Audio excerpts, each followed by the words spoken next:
तांदूळ पाण्यात टाकलं होतं, चांगलं भिजलं. पाण्यातनं काल काढल्यानंतर मी लगेच वाळवलं नाही, मिक्सरमध्ये लगेच बारीक केलं. कारण वाळवलेले तांदूळ असतात ना, ते गिरणीतनं दळून आणायचे असले तर वाळवायचे असते.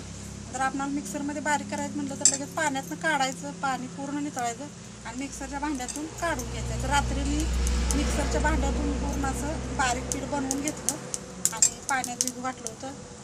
तर आता सकाळी मी आता बनवायला घेतलंय. तर पाणी एवढं या पातेल्यावर ठेवलेलं आहे आणि अशा प्रकारे मी बनवायला लागले. बघू शकता, असंच व्हिडिओ बघत राहा.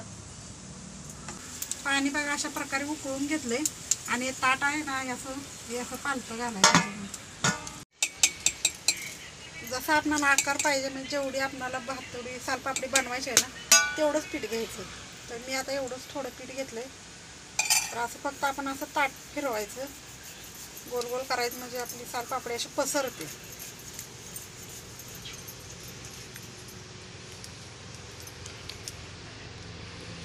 बघू शकता, सालपापडी बनवणं म्हणजे काही एवढं अवघड नाही, पण व्यवस्थित ते बनवलं पाहिजे तरच ते हे होते, निघतं पण व्यवस्थित आणि शिजलं पण पाहिजे व्यवस्थित.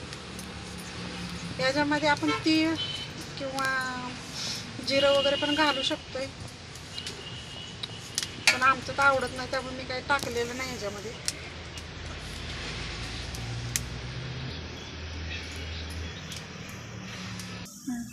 तर बघू शकता, त्याच्यावरती पाणी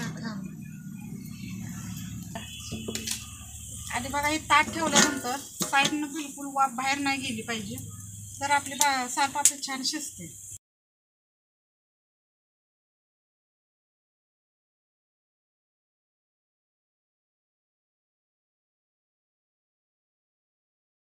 आपण बघूया शिजलंय का आता.